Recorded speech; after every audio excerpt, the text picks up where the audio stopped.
E aqui está pondo uma proporção, o tamanho do perdão de Deus, uma dívida que nós não teríamos condições de pagar. Por isso que deu um valor aqui exorbitante. O autor aqui falou esse valor para quê? Para mostrar que não há condições de pagamento. Repetindo para recapitular. Quanto que ele devia? Quanto que esse homem devia? Versículo 24. 10 mil talentos. Ele devia 10 mil talentos. Um talento corresponde a quanto? 6 mil denários. Esse homem devia 60 milhões de denários. Denário corresponde a um dia de trabalho. Pegando 60 milhões de dias, dividido por anos, 365 dias, para saber o ano, dá 164.383 anos. Quem consegue pagar uma dívida de 164.383 anos? Menos dinossauro. Então é isso que o texto, quando você olha um texto desse, você já tem uma dimensão do que foi perdoado, não é? Você não tem uma dimensão do montante da dívida que foi perdoado, uma dívida impagável. E a dívida que ele não perdoou, era impagável? Dava para pagar? Dava para receber? E por que ele não perdoou? Se ele foi perdoado com uma dívida impagável.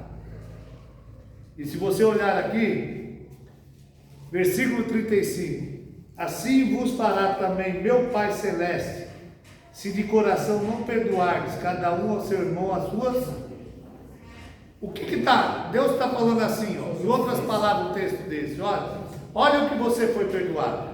Você foi perdoado uma dívida impagável. Agora teu irmão tem uma dívida com você. Você não vai perdoar? Aqui, mas eu não estou falando de dívida de dinheiro. Aqui ele expressa aqui a questão de talentos e denários. Para quê?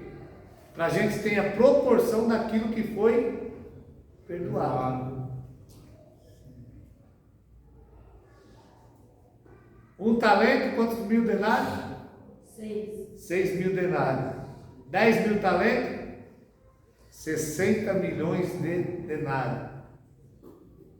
Quantos anos? 164.383 anos. Amém? Amém. Quando se atenta para isso, você vê que o que foi pago é algo impagável. É isso que a importância de pesquisar, de fazer uma exegese a respeito, para saber a proporção. Quando se lê agora, você já não tem entendimento que foi uma dívida impagável que foi perdoada? Essa é a questão. Mas as pessoas muitas vezes pegam um texto desse, até pregam. Já peguei pregadores que pregou um texto desse, eu falei: quanto correspondia a dívida da pessoa que foi perdoada? Segundo o texto, 10 mil talentos. Falei: o que isso representa? Não sei, 10 mil talentos.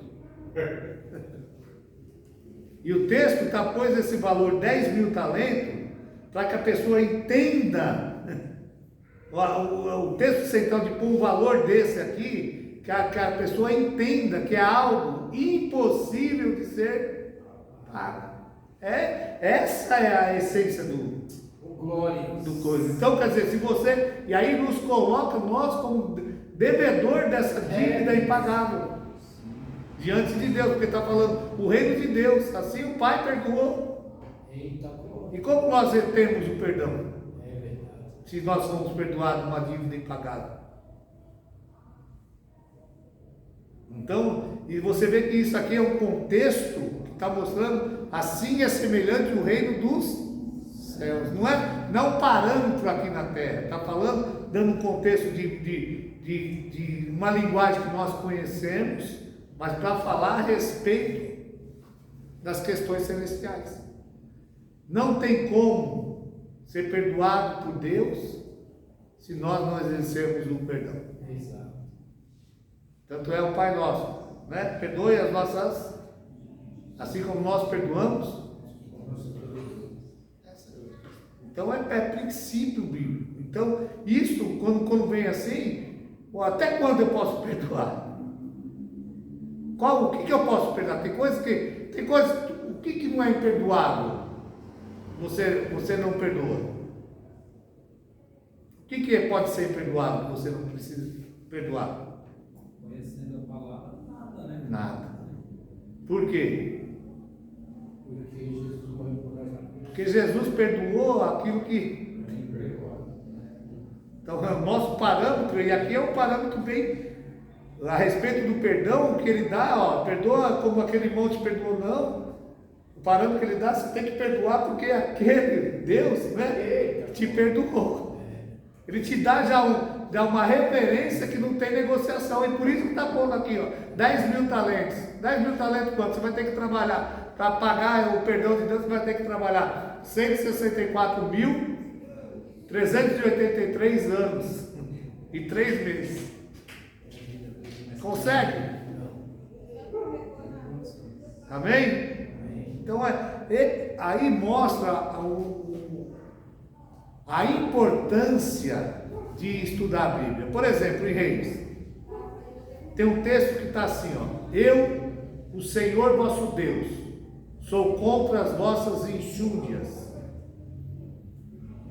O que é enxúndia? Como você pode saber se Deus é contra se você não sabe o que é enxúndia? Aí você é obrigado a pregar. Aí você tem que pegar um dicionário e procurar o que significa enxúndia. Aí você vai ver, enxúndia, gordura localizada na região da cintura. Aí você simplifica o texto. Eu, Senhor vosso Deus, sou contra vossos pneus de barriga. Aí você tem que entender porque Deus falou isso. Deus falou isso porque queria que o povo jejuasse. E o povo estava comendo demais, estava na glutonaria. E se não tiver o conhecimento bíblico, sabe o que acontece? Os gordinhos que nem eu se desanimam. Mas aí você tem que conhecer a Bíblia, por quê? Porque a Bíblia também diz em Provérbios: aquele que confia no Senhor engordará.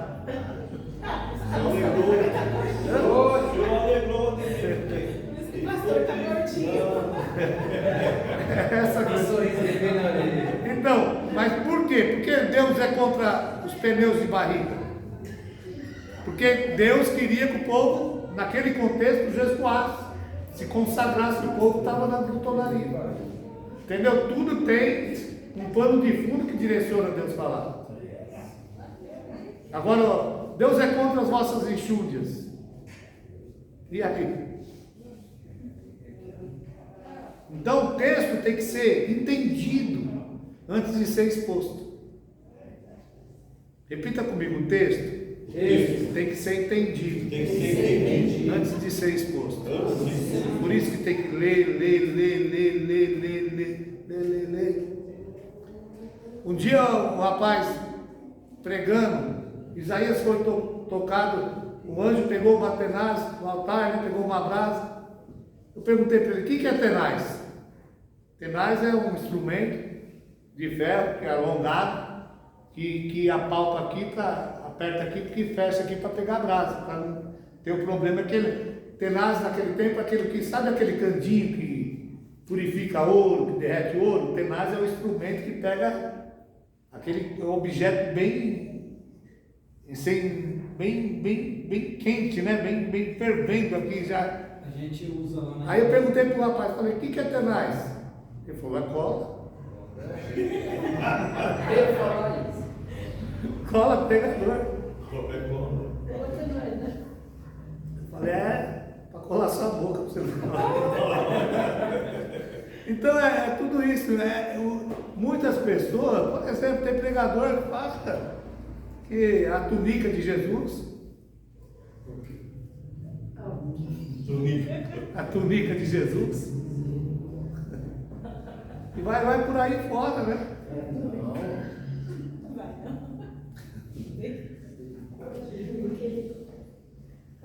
Roubaram a túnica de Jesus, cortaram a túnica de Jesus, né? Eu queria que vocês agora, quando vocês lerem o texto, tem que dar um entendimento daquilo que está se falando, o texto está se propondo. Quer ver? Vamos pegar um texto conhecido aí, Juízes capítulo 11.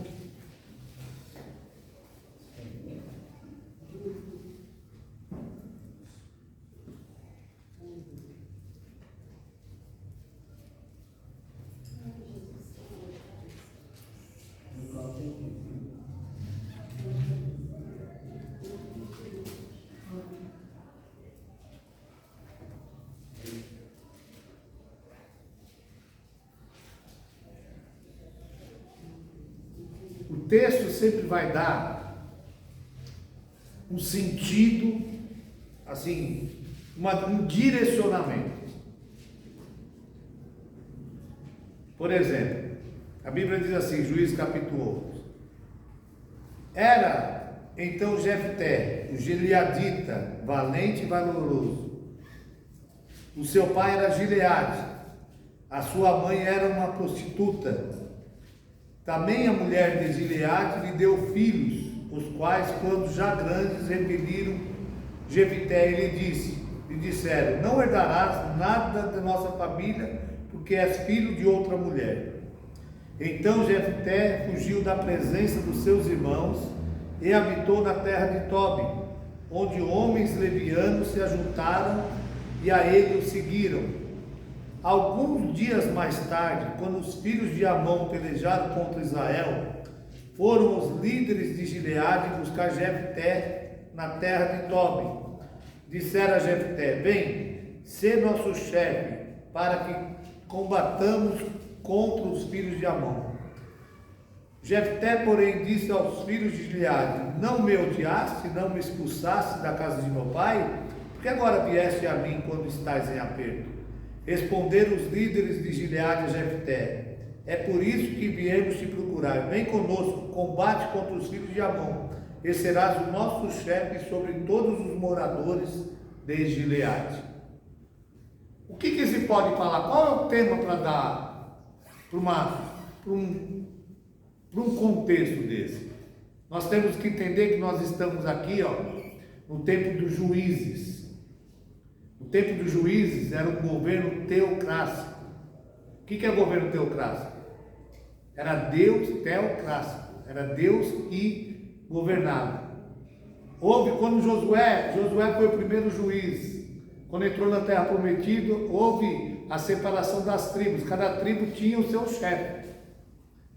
Quando eles se afastavam, o livro de Juízes o período do juízo durou em torno de 350 anos.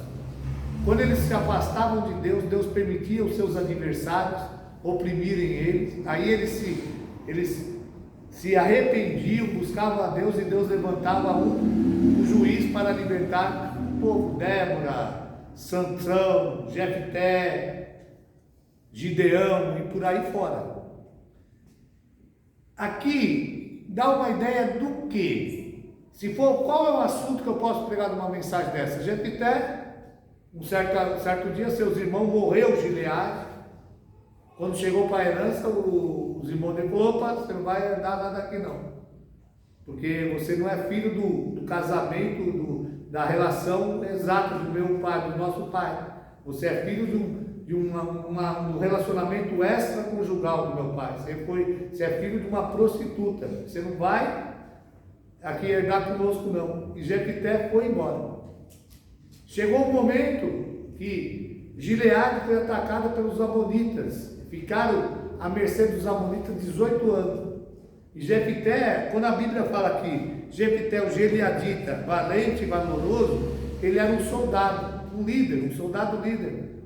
E ele, quando foi para Tobi, ele foi um líder no meio das pessoas. Tobi era uma cidade a qual se juntavam os levianos, os endividados, aquelas pessoas discriminadas da sociedade. E ali, Jefté foi como se diz assim, um líder, era tipo um Robin Hood dentro desse contexto.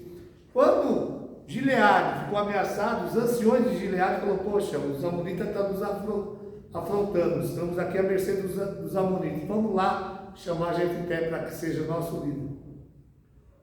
Um texto, uma história dessa, qual é a mensagem que tem? Se eu vou falar sobre o quê? Os humilhados. Hã? Os humilhados serão exaltados. Os humilhados serão. Exaltados. Posso falar alguma outra coisa? Vou dar um texto aqui. O valor no mesmo sentido, você vê que é um sentido. Os humilhados serão. O valor dos desvalorizados. Tem? Posso pôr o valor dos desvalorizados?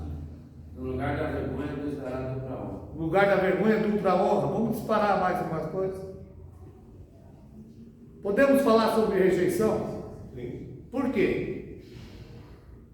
Ele foi rejeitado pelos irmãos. Ele foi rejeitado Pelos irmãos. pelos irmãos. A glória da segunda casa será maior que a primeira. A glória da segunda casa. Se vamos falar de rejeição, quem já passou por rejeição?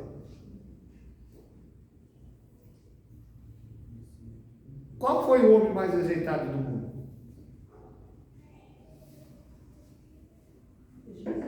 Hã? Jesus. Abra aí Isaías 53, versículo 3.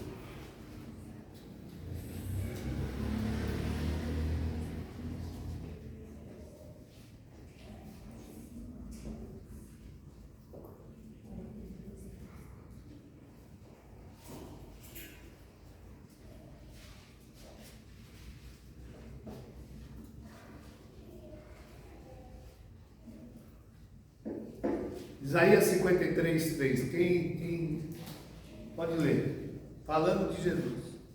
Era desprezado e mais indigno entre os homens, homem de dores e experimentado nos trabalhos, e como um de quem os homens escondiam o rosto, era desprezado e não fizemos dele caso algum. Era desprezado, o mesmo termo que se usa para rejeitar. Jesus foi o homem mais rejeitado da humanidade. Por nós seguirmos a Jesus, nós somos rejeitados ou aceitos? Rejeitados por quem? Pelo mundo. Humanidade. Hã? Pelos homens da terra. Os homens. Aonde está isso? João capítulo 15, versículo 18.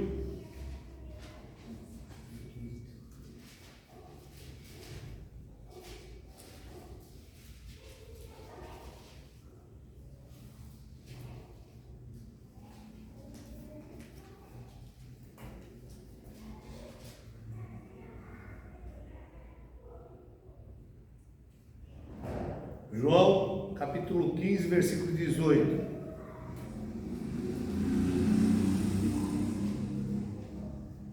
Diz assim: se o mundo vos rejeita, sabeis que primeiro do que a vós rejeitou. Amém. Em outro texto diz assim: se vós fosseis do mundo, o mundo vos aceitaria. Mas porque não sois do mundo, o mundo vos aborrece. O mundo vos rejeita. Isso tudo é uma introdução para você falar sobre rejeição. Agora eu posso usar, me apoiar. Você viu que eu me apoiei em Isaías capítulo 53, falando que Jesus é o homem mais rejeitado do mundo. Eu falei que essa rejeição que Jesus, por nós seguimos a Jesus, essa rejeição vem a nós, não é? E me dá alguns personagens bíblicos que foram rejeitados, fora Jefté.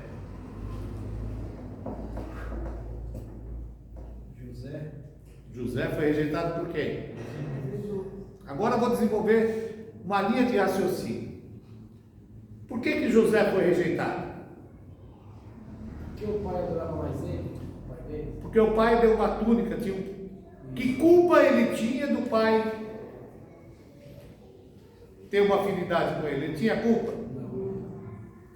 Ele também era rejeitado porque ele sonhava. Que culpa a pessoa tem de sonhar? Você já viu alguém acordar de manhã, você, poxa, eu fui sonhar? Meu, ninguém escolhe. Não é? O sonho era algo que Deus tinha na vida dele. Então, José era rejeitado por aquilo que ele não tinha culpa. Jefité, você escolheu onde você nasceu? Não. Você escolheu a família que você pertence? Jefité era rejeitado pelos irmãos. Ele tinha culpa de ter sido filho de um relacionamento extraconjugal do seu pai? Não. Então ele estava sendo rejeitado sem justa causa. Jesus foi rejeitado com justa causa? Então, dentro de uma mensagem dessa, primeiro tem que falar sobre rejeição. Mas se você somente falar sobre rejeição, as pessoas que ouvir vai falar, não, realmente eu me identifico, porque nós se identificamos, nós somos rejeitados. Tem pessoas que têm uma concepção de cristianismo, dos valores da Bíblia, ela é rejeitada, tem que ser rejeitada pela ideologia do mundo. Então, tanto é que o apóstolo Paulo fala em Romanos capítulo 12, para nós não se conformarmos com o mundo, quer dizer, nós não podemos tomar a forma do mundo, nós temos que rejeitar a forma do mundo, não é? Então, quer dizer, dentro de uma mensagem dessa, qual é o foco que eu vou falar? Rejeição. Aí eu vou falar de José, como foi dito, posso falar de Davi foi rejeitado pelos seus irmãos, foi rejeitado pelo seu pai. Quando foi escolher um rei de Israel, por que Davi não estava junto com seus irmãos para passar pela seleção de escolha do rei de Israel? Porque foram avaliados e esse pode cuidar das ovelhas lá, que o negócio aqui não vai ser com você não. Não é isso que foi rejeitado? E aquilo que foi rejeitado foi o que Deus escolheu. Aí, dentro de um contexto desse, eu vou falar de rejeição. Mas se eu vim falar só de rejeição, você só vai confrontar o sentimento que a pessoa sente, rejeitada pelo mundo, pela sua opção de servir a Cristo, pela opção de viver uma vida de santidade, por uma opção de viver na verdade. Você vai ser rejeitado, porque o mundo vive na mentira, vive numa vida promíscua, vive em todos os valores. Então você é rejeitado porque você não se enquadra dentro do mundo. Mas o que o texto me dá? Qual o entendimento que o texto me dá? E após a rejeição, Deus levanta o pessoal. Nunca ninguém vai ser aceito antes de passar por uma rejeição.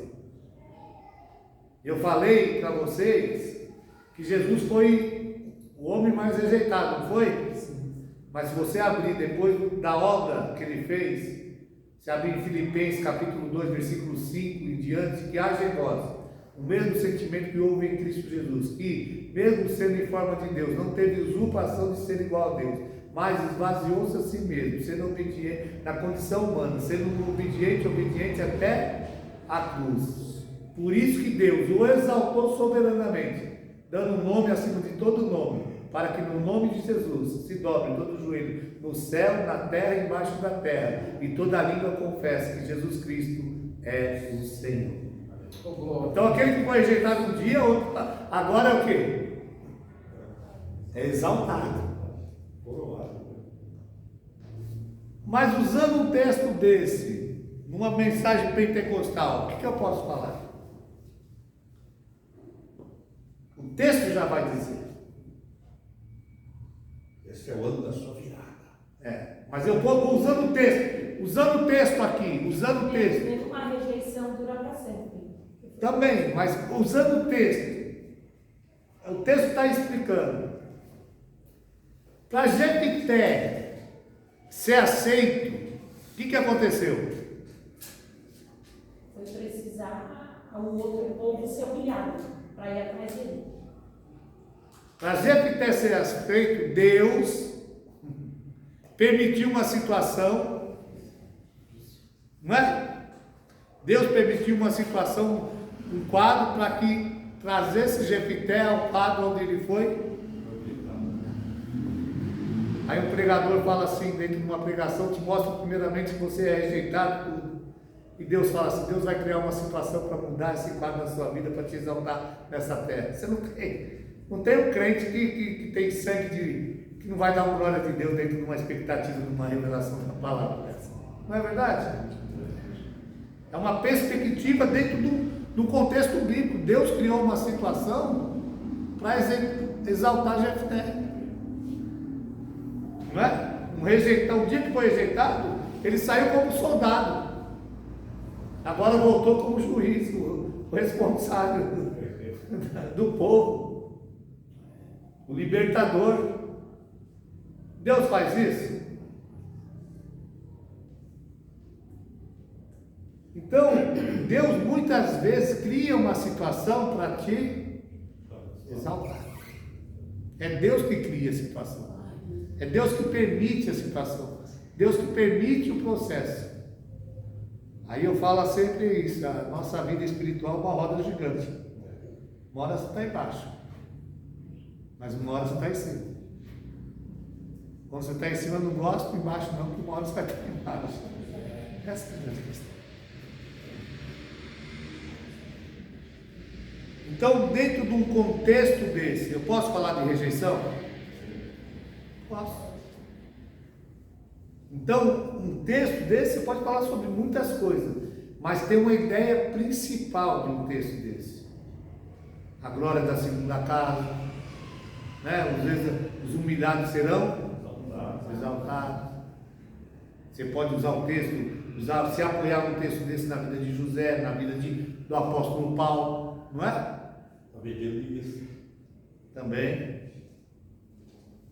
Então, muitas coisas que anteriormente é desprezado, no momento certo Deus exalta. O diabo, ele exalta para bater. Deus humilha para exaltar. Né? Você olhar onde eu pego um texto para defender essa ideia. Jesus foi levado pelo Espírito ao e Satanás pegou Jesus e conduziu ao pináculo o Espírito levou para o deserto. E Satanás levou Jesus no ponto mais alto do templo. Você quer estar no deserto direcionado pelo Espírito? Ou você quer estar nas evidências do templo levado por Satanás? E aí? Isso faz toda a diferença. É melhor ser levado pelo deserto pelo Espírito do que ser exaltado no templo por Satanás. Hoje, tem muitas pessoas sendo exaltadas, mas não é por Deus não. Mas é melhor ir para o deserto pelo Espírito. Amém? Se nós estamos falando de ideia, Isaías 38:5. Uma passagem bem...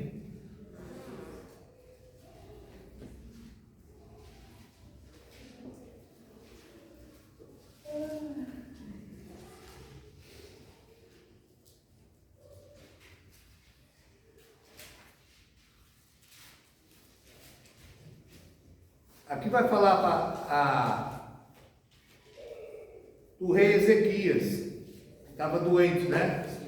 Vamos ver, ó.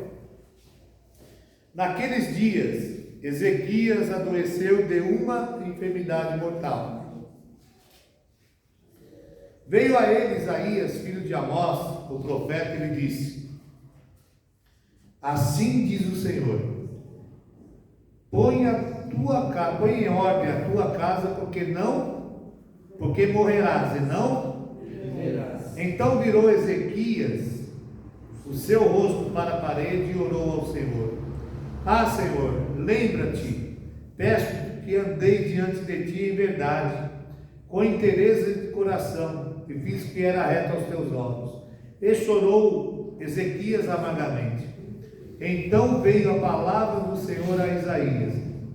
Vai e dize a Ezequias: assim diz o Senhor, o Deus de Davi, seu pai: ouvi a tua oração e vi as tuas lágrimas.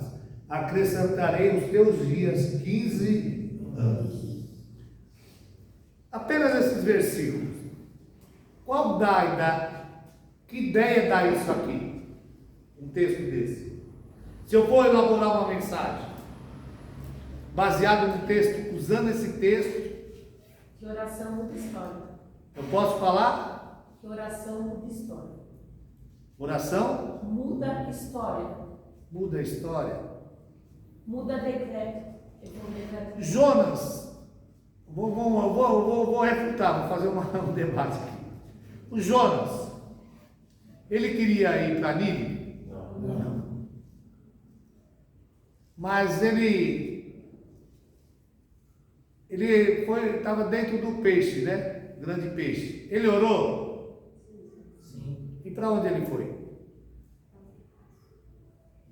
Lançado fora, não foi? Mas aonde? Na cidade de Nínive.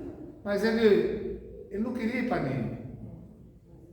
Mas ele orou Orou. e foi para Nínive. Não, ele orou depois que já estava enrolado.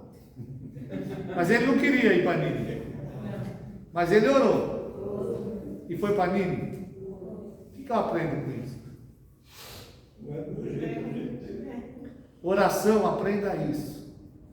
Oração não é você manipular Deus. Oração é você entrar dentro da vontade. Poder da oração, né? Ali naquele texto, que tudo, se vós estiveres em mim e eu estiver em vós, pedi tudo, vos será feito. Se você olhar no contexto, ali está falando de coisas espirituais. Deus atende oração? Segundo a tua vontade. Paulo orou 3 vezes para tirar o espinho da carne dele. Deus tirou? Não. Por quê? Deus não escuta oração? Isso que não era a vontade de Não Deus. era da vontade. Então nós temos que ter esse braço. Oração não é manipular o braço de Deus. Oração é entrar dentro da vontade de Deus. A oração é para nos dar um direcionamento para fazer aquilo que Deus quer. Deus quer. Hoje as pessoas falam assim: não, eu quero isso, vou buscar em oração. Se você vai receber aquilo que você busca em oração, primeiro tem que estar dentro da vontade de Deus. É essa a grande questão. E no tempo dele, né? Aí a vontade de Deus entra o tempo. Tem orações que não vão ser atendidas porque está fora da vontade de Deus. A oração, eu sempre falo, a oração é a comunhão entre 2 corações: o coração do homem e o coração de Deus. É uma comunhão. Hoje a igreja aprendeu que oração é pedir. Deus faz isso, Deus isso, tudo com causa própria. 90% das orações é causa própria. Abençoa minha família, abençoa minha esposa, abençoa meus filhos, abençoa isso, abençoa isso, abençoa isso, abençoa isso, abençoa. Aí depois no fim, olha, se está bem, Senhor, sobrar um tempinho, abençoa, irmãozinho. Não é? A oração é comunhão. Se nós dobrarmos o nosso joelho, vai ter momentos de vida de oração, que nós vamos dobrar o nosso joelho e não vamos ter palavra, pelos processos que nós passamos na vida. Fica quietinho ali, que Deus está contemplando você, né? Um coração contrito, Deus não despreza. Tem muitas, as maiores orações que nós fazemos é no silêncio. É quando a alma geme, quando a lágrima sai. E hoje tem uma ideologia, eu já escutei certas orações e eu falo: meu Deus, se eu fosse Deus eu atendia esse rapaz. Que oração bonita, meu. Ó, inefável arquiteto do universo, estou eu aqui, ó Deus. Não, tem pessoas que tem uma, né? estou aqui, ó Deus, né? E Deus não se impressiona com nada disso. A oração é uma comunhão. É você mostrar a sua realidade. Não adianta você orar se o seu coração estiver com divisão. Não adianta você orar se você estiver incompatível. É melhor você mostrar diante de Deus a sua Deus. Eu estou assim, estou inclinado com isso. Eu estou desejando que o fulano de tal morra. É a realidade. Deus quer a sua realidade. Isso que é comunhão. Tem muitas pessoas que vivem uma vida de engano diante de Deus, quer mostrar para Deus. Deus, olha, eu te conheço. Não é? A oração é sinceridade, é a sua realidade diante de Deus. Né? Eu tenho dia que eu vou orar, agora nem tanto. Eu dobrar o meu joelho, Jesus, eu estou com vergonha de orar para o Senhor hoje. Eu falei tanto, eu pensei tanto, eu fiz tanto que eu estou com vergonha. Né? Mas tem misericórdia de mim, essa é a grande questão. Você assumir, né? Reconhecer que você É isso. Davi foi um homem segundo o coração de Deus, não foi porque Davi não pecava. Davi foi um homem segundo o coração de Deus, porque Davi era sincero diante de Deus. Ele queria matar e não falava abençoa. Essa é a grande questão. Então, quer ter uma vida espiritual abençoada? Seja você diante de Deus. Não viva uma vida de máscara. Seja você. A máscara só engana a si próprio. Vai enganar a Deus, aquele que sabe tudo. Não tem como. Mas aqui dentro desse texto, por exemplo, vou tirar uma mensagem, não da parte, não uma mensagem convencional sobre oração. Posso falar de oração, porque ele orou. Mas eu não posso defender porque quando ora, Deus cura. Quando ele quer. Quando ele É toda a vontade dele. Às vezes você ora, Deus não responde. Eu já vi igrejas e mais igrejas fazendo clamor por pessoas, por exemplo, nessa Covid. Daqui a pouco, parte para a glória. Deus não ouviu a oração? Ouviu, mas a vontade foi dele. Então, peraí, a vontade é para prevalecer, a oração é para prevalecer a vontade de Deus. Então, em todas as orações, você pode até apresentar a sua vontade. Deus, Mas a minha então, vontade. a vontade de Deus ali não era para ele? O quê? Nesse texto. A vontade de Deus? Não, então, porque Deus mandou ir até ele falando que morreria. Sim. E aí ele orou. O que eu vejo na oração foi um aquebrantamento e uma humilhação dele diante de Deus. E aí Deus voltou. Então Deus já tinha, igual você acabou de falar, se a oração é comunhão e Deus faz a vontade dele, então a vontade de Deus não era ele morrer, mas sim ele se humilhar na oração. Sim. Aí a oração aí é algo que Deus. É Deus e a gente não pode definir. Tem coisa que é coisa particular. Eu não sei o que Deus tratou com ele aqui na oração. Era uma oportunidade de Deus para ele? Sim, mas aqui tem uma coisa no contexto, por exemplo, para trazer uma mensagem dessa. Vou trazer uma mensagem avivalista dentro de uma visão, estou falando de visão. No tempo de Ezequias, quanto tempo Ezequias tinha de vida? Não, aí A vida dele era até quando? até ele pôr a casa dele morta. Põe a tua casa à ordem e tu morrerás. Então acabou o seu. Vou resumir um texto desse. Acabou o seu tempo. Aí ele orou a Deus. Deus falou para Isaías: acrescenta ele a 15 anos. Que tempo foi esses 15 anos? Ele arrumar a casa dele todinha. O tempo dele acabou. Os 15 anos foi o tempo de Deus na vida dele. Numa mensagem, eu chego para um público e falo: hoje Deus está falando que o seu tempo acabou. Não dá um impacto? Porque agora vai entrar o tempo de Deus agindo na tua vida. Tem visto que no nosso tempo, nós ficamos quebrando a cabeça. E no tempo de Deus as coisas acontecem. Então aqui tem algo inserido, dois tempos: o tempo do homem e o tempo, só entra o tempo de Deus quando termina o tempo do homem. É essa mensagem que é o tópico dessa mensagem. Entrou um novo tempo. Que tempo é esse? O tempo de Deus. O tempo de Deus não compactua com o seu tempo. Ou você vive o seu tempo, ou vive o tempo de Deus. O seu tempo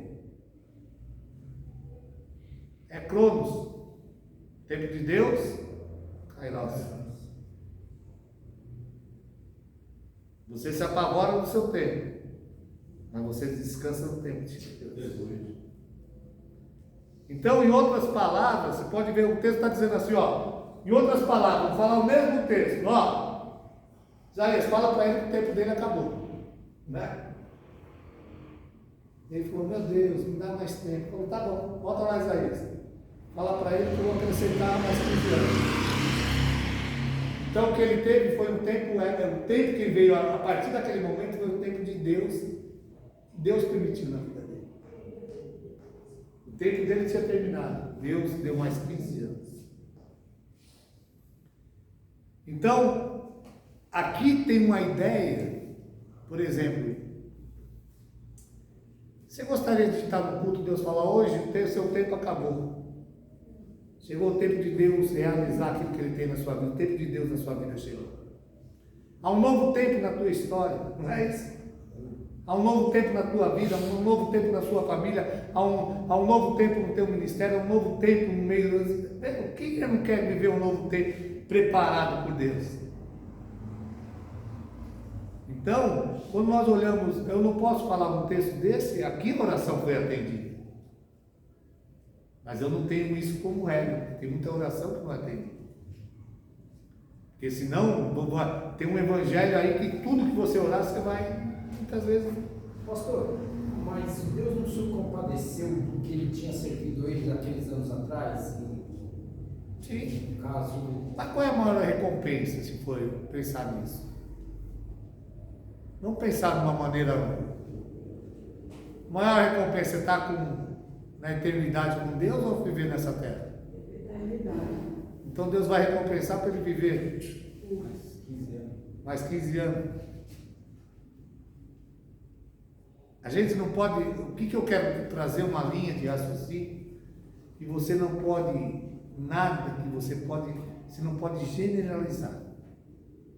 Entendeu? Essa é a grande questão. Ele quis mais 15 anos e Deus concedeu. Entrou o tempo de Deus na vida dele. Mas esses 15 anos foi 15 anos difíceis na vida dele. Nesse contexto. Então é tudo um texto para nos levar para pensar e pesquisar e orar. Agora tem muita pesquisa que você não vai encontrar nos livros. Onde você vai encontrar a resposta? Com Deus. Na oração, através da revelação. O texto revelado é algo que Deus fala com você. Vamos ver agora o texto, Marcos capítulo 14, vamos falar sobre adoração.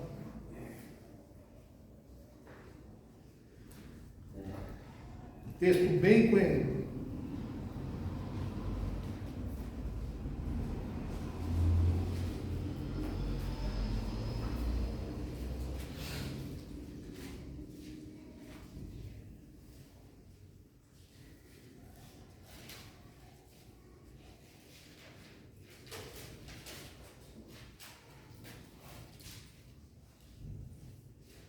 Aqui, ó. Esse texto aqui mostra a perfeita adoração. O que é adoração? Você vê um pregador falar, vamos adorar Deus. O que você fala para adorar Deus? O que você faz para adorar Deus? É dar aquilo que é dele de merecido, né? É o seu melhor ali. Você se lançar diante dele. Lançar diante dele. Abrir o seu coração. Abrir seu coração. Vamos adorar. Porque muito pregador fala. Como você consegue adorar Deus num ambiente nesse ambiente? Louvando a Deus? Louvar e adorar. Não. Vocês não vão desviar se eu falar isso? Estamos aqui para aprender. Adoração não é uma expressão de lábios. Adoração não é uma exaltação, uma expressão de corpo. Adoração é um estilo de vida.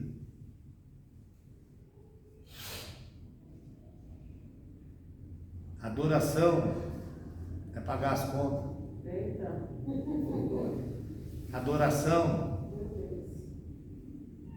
é cuidar dos filhos. Adoração é não mentir. Adoração é dar um bom testemunho. Adoração é amar o próximo. Adoração é ajudar o necessitado. Adoração é um estilo de vida. Aí entra a questão, diante de tudo isso, será que somos verdadeiramente crentes? Aí que tá. Aí, hoje tem uma. Hoje há uma ideologia banalizada de adoração. Oh Deus, tu és tremendo. Ela se constitui também em Jeremias 29. Buscar-me eis e me encontrareis quando me buscar todo o vosso coração. Porque você se lança na presença dele, você vai fazer a vontade dele. Constantemente você está fazendo. Porque quando eu aprendo a fazer a vontade de Deus, eu consigo fazer a vontade de Deus. Sim. O adorador, ele adora quando ele levanta. Ele adora quando ele alimenta. Ele adora quando ele está trabalhando. Verdade. Adorador não é condicionado a um tempo, nem para uma música que o leve a compreender que aquele é o momento de adoração. Adoração é um estilo de vida. É seu dia a dia. É um Tem dia a dia. prazer de estar na presença de Deus, sim. Sua vida digna no dia a dia. Dia a dia. Nós vemos na igreja para sermos adoradores, para se aperfeiçoar como adoradores. Como você se aperfeiçoa como adorador? Sendo convencido pelo Espírito Santo, para deixar de ser ruim e ser melhor. Sabe quando você sabe que você está se transformando em adorador? É quando você entra em confronto com você mesmo. E muitas coisas que você fazia, você já não faz mais. Muitas coisas que você sentia, não sente mais. É que você está entrando numa amplitude de adoração.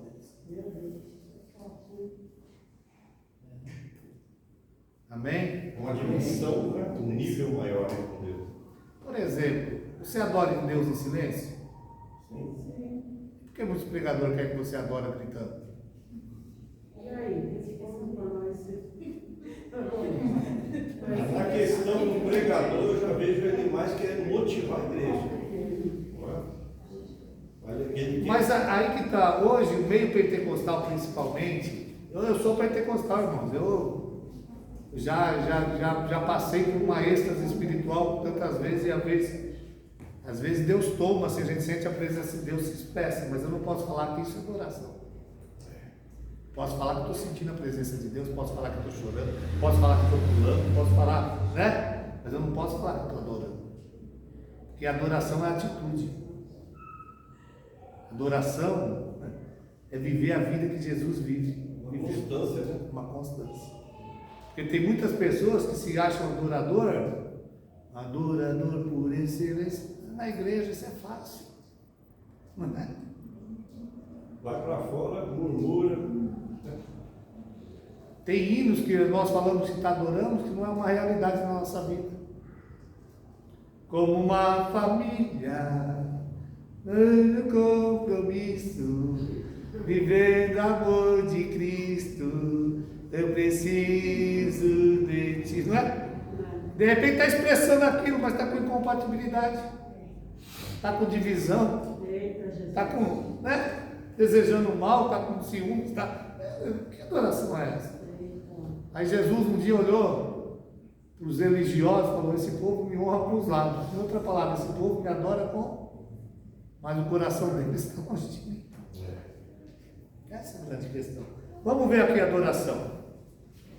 Dali a 2 dias era a Páscoa e a festa dos pães sem fermento. E os principais sacerdotes e os mestres da lei procuravam como prenderiam a traição e o matariam. Mas diziam, não durante a festa, para que o povo não se amotine. Estando ele em Betânia, reclinando a mesa na casa de Simão, o leproso. Vamos fazer uma exegese no texto. Simão era leproso? Sim. Se ele era leproso, ninguém podia estar junto com ele. Porque o leproso, segundo a lei, era impuro. E todo mundo que tocasse num leproso, convivesse com um leproso. Então eu entendo que esse Simão aqui era leproso. Não podia ser leproso. Uma outra hora ele foi leproso. E essa lepra foi considerada não imunda. Ou ele foi curado. Então uma coisa para pesquisar. Simão o leproso. Veio uma mulher trazendo um vaso de alabastro com perfume de nardo puro e de muito preço. Quebrou o vaso e derramou o bálsamo sobre a cabeça de Jesus. Alguns dos presentes, indignados, diziam uns aos outros: para que fizeram esse desperdício de bálsamo? Esse perfume podia ser vendido por mais de 300 denários. Quantos dias de trabalho era para esse perfume? Um denário corresponde? Era um perfume que correspondia a 300 dias. A pessoa tinha que trabalhar quase um ano. 10 meses para... E o dinheiro ser dado aos pobres, e murmuravam contra ela. Jesus, porém, disse: deixai, porque aborreceis? Ela praticou a boa obra para comigo. Sempre tende os pobres convosco, e quando quiserdes, podeis fazer o bem, mas a mim nem sempre me tereis. Ela fez o que pôde, antecipou-se a ungir meu corpo para a sepultura. Em verdade vos digo que em todo o mundo, onde esse evangelho for pregado, e o que ela fez também será contado para a sua memória. O primeiro tópico aqui de uma verdadeira adoração. Versículo 8, a parte B. O que está escrito aí? Ela fez o quê? Ela fez o quê? Adoração. Fazer o que? Pode. Você não consegue ser adorador se você pode e não fizer. A Bíblia diz que se você saber fazer entender que tem que poder fazer o bem e não fizer, você está pecando. Ela fez o que? Deixa eu fazer uma pergunta aqui. Você como adorador, em relação a Deus, você faz o que pode? Ou não?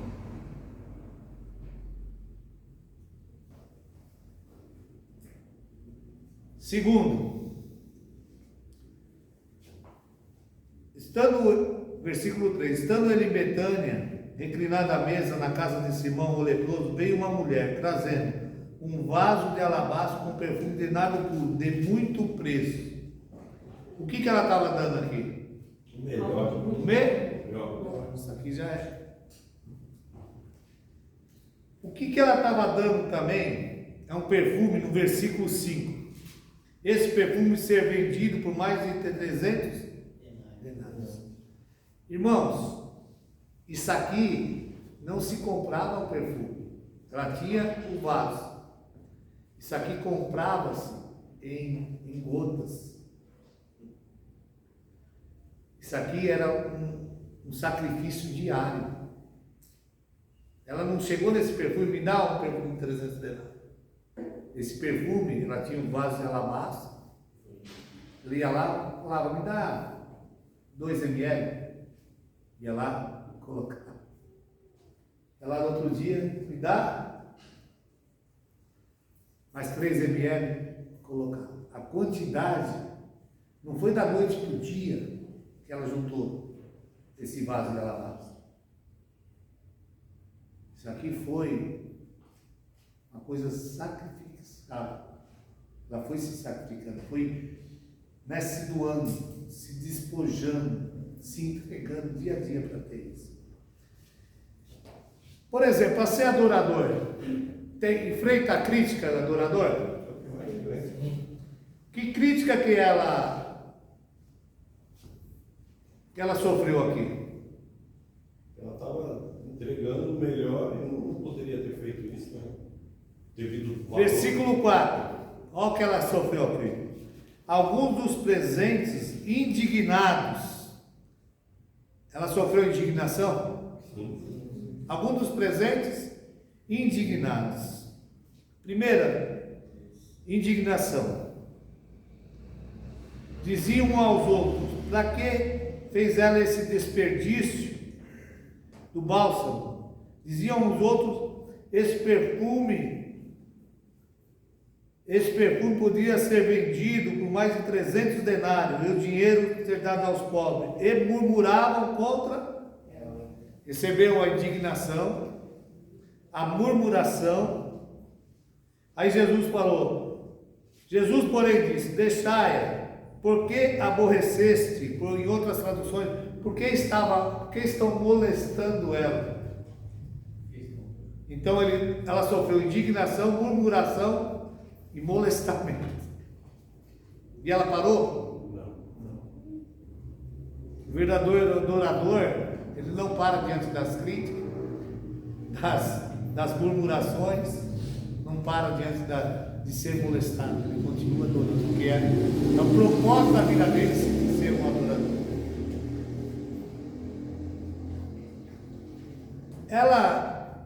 Ela não tinha o que enxugar. O que ela usou para se enxugar? O que vocês entendem de uma mulher judaica abrir o cabelo assim, no ambiente público?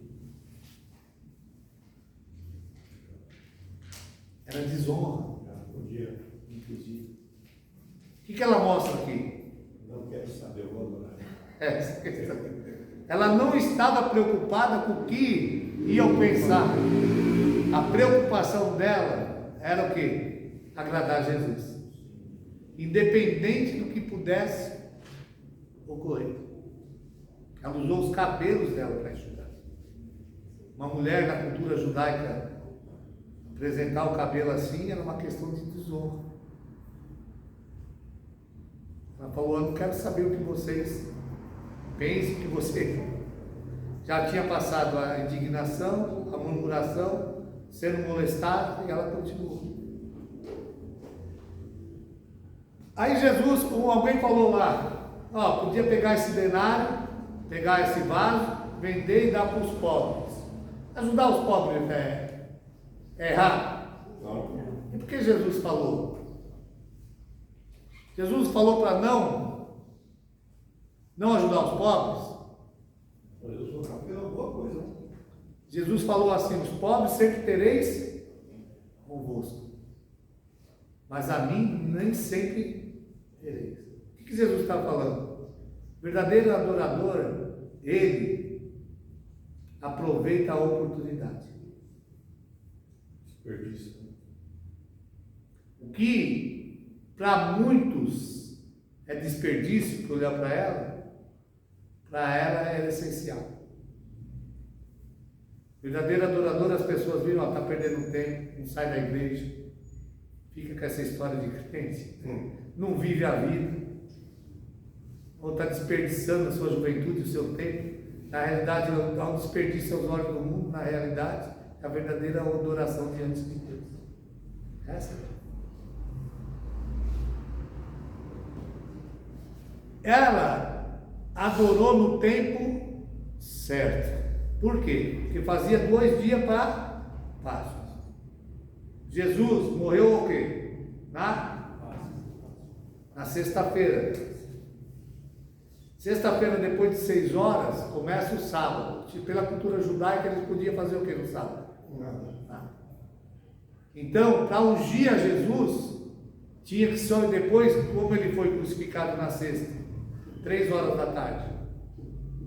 6 horas começou o sábado, ele não podia ungir, era um processo que demoraria, não daria tempo de ser ungido antes das 6 horas. Então, qual era o tempo para ungir Jesus? No domingo cedo. E domingo cedo, as mulheres foram lá ungir Jesus. Encontraram Jesus lá? Não. Se Jesus não fosse ungido aqui, ele não seria ungido. Ela estava antecipando, tanto Jesus fala aqui, ó.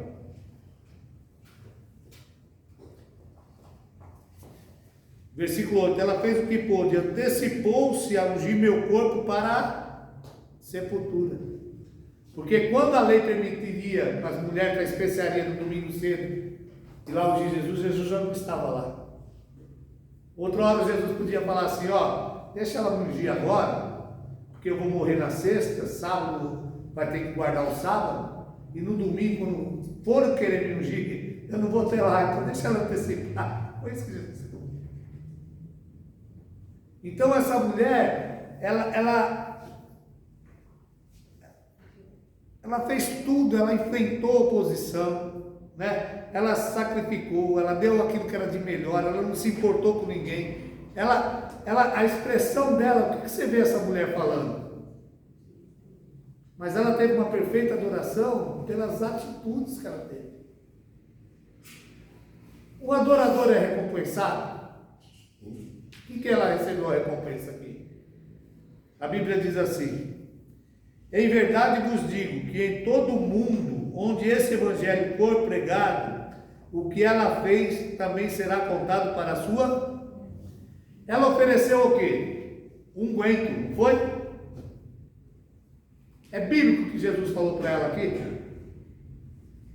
Eclesiastes capítulo 7.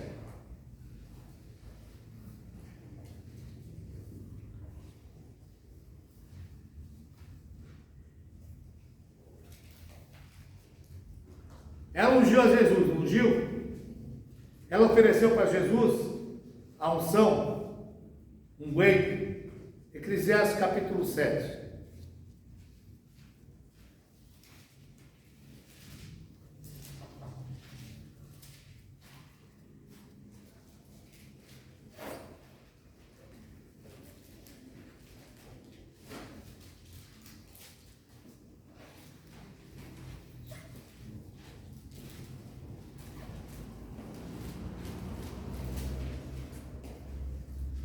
Depois de Provérbios.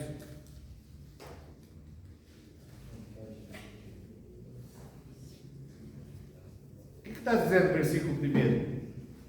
Um bom nome é melhor do que um unguento precioso, e o dia da morte do que o dia do nascimento de alguém. Em outras traduções está dizendo assim, ó. Melhor é a boa fama do que o precioso unguento.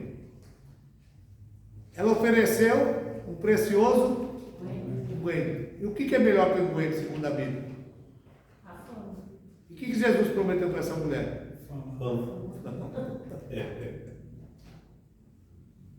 Falou, ela está fazendo isso, ó, ela está me ungindo, mas vou dar uma coisa melhor para ela. A boa fama. O verdadeiro adorador que adora a Deus, o que ele tem? Uma boa? O que é uma boa fama? É Deus apresentar ele.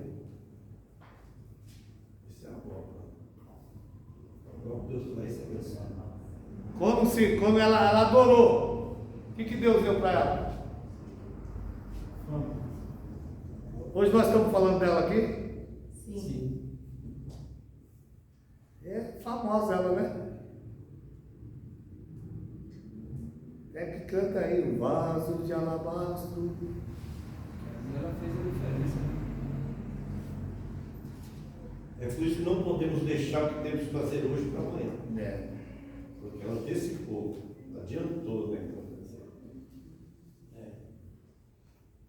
Que dia que é o dia apropriado para nós adorarmos a Deus? Todos os dias. Aí tem pessoas que falam, eu vou na igreja adorar a Deus. No serviço vai adorar quem? Em casa.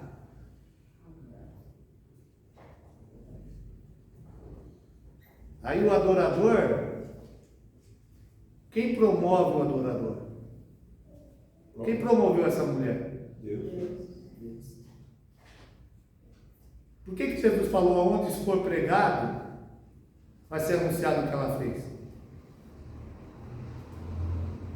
E Jesus está falando, o que ela fez é exemplo. Ela não se importou, ela apenas quis me agradar. Ela se dispôs, ela fez o que pôde, ela se entregou, aproveitou a oportunidade. O verdadeiro adorador, ele não perde a oportunidade. E não deixa nada impedir dele adorar. Por isso que eu falo, é muito pequeno, nós somos muito limitados a achar que nós somos condicionados a adorar a Deus na igreja, nos cultos, quando alguém canta bem ou quando alguém prega com eloquência. Adoração, ser um adorador, é um estilo de vida. Quando você ama o próximo, você está adorando. Quando você confia em Deus, você está adorando. Quando você ora, você está adorando. Quando você vive, você está adorando. Quando intercede pelo próximo, Você está adorando. é o que o povo muitas vezes não entende, né? Por que a Bíblia fala para a gente amar o próximo? É um gesto de mostrar. Também porque amar o que está longe é fácil. Mas é um desafio amar o próximo.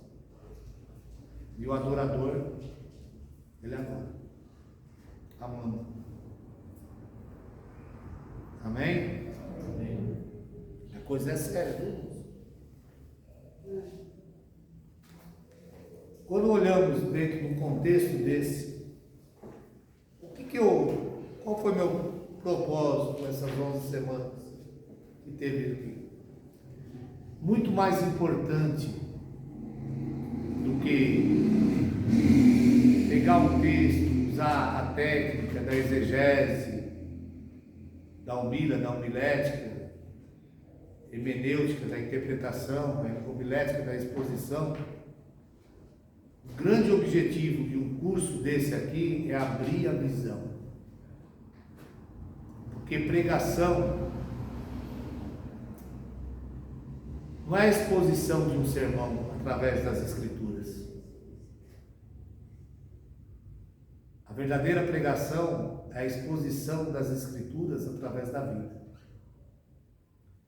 Tem muitas pessoas que são exímios pregadores, sem nunca ter falado um versículo na igreja. Eu tenho, por exemplo, eu pastorei uma igreja, tinha um presbítero lá, irmão Salvador.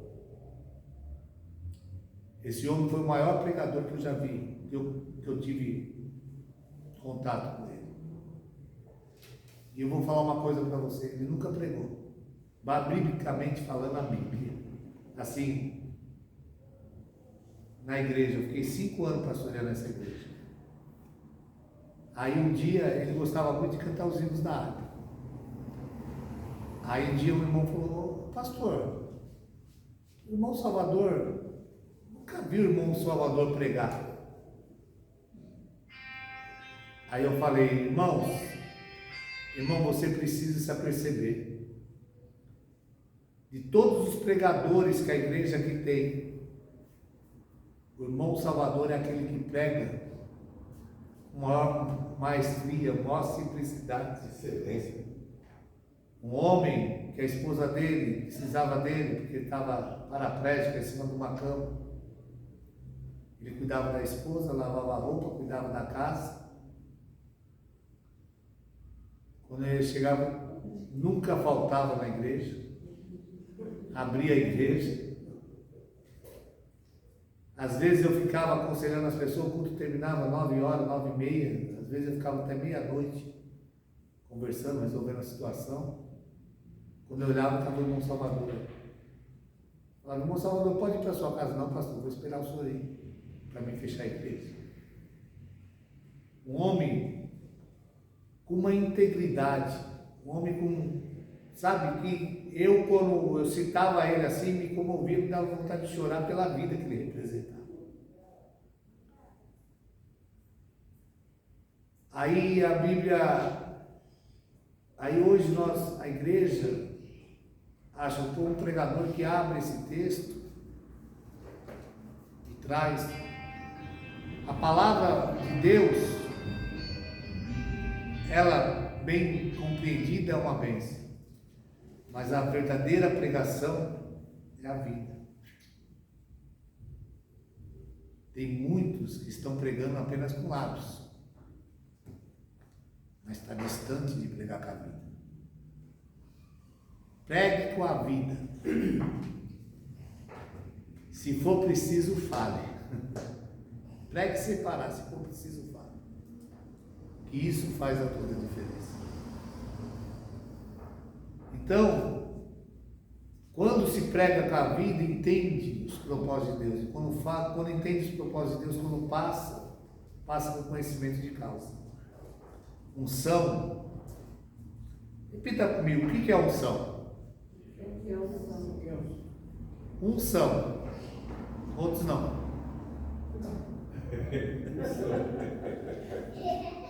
O que é unção? Unção, outros não. Hoje a igreja entende que unção é aquele que fala melhor, aquele que fala mais em estranho, aquele que grita mais. Nada escuro, roda. Unção é você falar com conhecimento de causa. E por isso Deus permite que nós passamos os processos que nós passamos, para que quando nós falamos, não é uma coisa teórica, é algo prático. Você fala que Jesus é bom porque Jesus é bom para você. Você fala que Jesus te ama porque você ama também. Então isso que nós falamos tem que ser uma realidade daquilo que nós vivemos. Senão nós seremos apenas atores. Talvez você fale, as pessoas até se impactam com aquela verdade que você está falando. Mas Deus olha lá de cima e fala, você fala a verdade, mas vive uma mentira. Essa é a realidade. E quando nós somos confrontados com isso, e a gente se depara, isso dá temor e tremor. Tem pessoas que se frustram na igreja porque não tem oportunidade para pregar, não é? Quando você acorda cedo, já tem um púlpito preparado para você pregar. Você prega na sua família, você prega no seu serviço, você prega na sua vizinhança, e muitas vezes sem uma palavra, mas você prega o dia todo. Tem muitas pessoas que apequenam o ministério da pregação. Prega somente quando sobe no púlpito e abre a Bíblia. Deus nos dá uma oportunidade para pregar num público muito maior que pode uma igreja proporcionar. Quantas pessoas você acha que visualiza você durante o dia? E as pessoas que estão visualizando, você tem uma oportunidade para pregar para elas. Através das suas atitudes, através das suas palavras, através dos seus conceitos, através da sua afinidade, da sua receptividade, da sua educação, você está pregando. Amém? Amém. Então o pregador, ele não fica ansioso para pregar na igreja. O verdadeiro pregador, o último lugar que ele quer pregar é na igreja. Amém? Amém. Então, quando eu falo formação de pregadores, é esse tipo de pregadores que eu tenho. Hoje eu estou falando bem sério para vocês. Eu não tenho assim uma expectativa que vocês subam aqui no púlpito e faz o fundo da panela voar. Eu tenho a minha intenção é que vocês recebam a verdadeira palavra de Deus e isso seja um estilo de vida na vida de vocês. Glória. Vocês têm não esperem, não se frustrem se não vir uma oportunidade. Antes de ter um altar público, você tem que ter um altar secreto. Tem muitas pessoas que têm um altar público, mas não tem um altar secreto. Pode faltar um altar público, Mas não deixe de existir na sua vida um altar secreto. Entenderam a visão? Entenderam a visão? Se frustrar? Então essa é a visão do verdadeiro pregador. É vida. Deus quer que você pregue com a vida. Aquele Eliseu, quando passava, a mulher fala assim: olha, eu vejo que esse homem que passa é um santo homem de Deus. O que ele falava para aquela mulher? Nada. Apenas o testemunho dele. Isso é muito importante. Amém? Amém. Vocês não vão ficar chateados comigo, não? Não. Então vamos colocar de pé, vamos orar. Eu quero, o pastor tem meu WhatsApp. Eu preciso dos nomes de todas as pessoas que fizeram o curso. Preste bem atenção. A Bíblia diz que uma mulher, uma viúva, foi oferecer uma oferta no templo, né? E ela tinha apenas 2 dracmas, né? 2 estátuas. Agora não me recordo. Era insignificante aos olhos humanos, mas era o que ela tinha. Se teve uma pessoa que veio um dia nesse curso, eu quero que ela receba o certificado. Se vier em 2 dias, também receba. Porque eu quero entender, ela fez o que pôde. Teve pessoas que eu tenho que entender que a pessoa só veio um dia, se todos ficou bem, só pôde vir um dia. Foi o melhor dela. Se veio 2 dias, foi o melhor dela. Se veio todos os dias, foi o melhor dela. Então, cada um sabe as suas condições. Então, eu quero que todos aqueles que vieram um dia, ficaram meia hora, amém. Me dá que eu vou trazer o certificado na próxima terça-feira. Amém? Amém? Vamos orar. Maravilhoso Deus, eterno Pai. Quero te louvar, te bendizer, te enaltecer, ó Deus, por tudo que o Senhor tem proporcionado em nossas vidas, ó Pai. Nos levanta, Pai amado, como pregadores da Tua palavra. Mas, Senhor amado, que sejamos pregadores que preguem, ó Pai, a Tua palavra, não apenas, Senhor amado, uma parte teórica, mas na praticidade, ó meu Deus, com as nossas vidas. Por isso, meu Deus, tira tudo, Senhor, que não provém do Senhor, e manifesta daquilo que é da Sua santa, soberana e perfeita vontade, para que melhor possamos te servir, ó Pai. É o que nós pedimos e já lhe agradecemos, em nome de Jesus. Amém?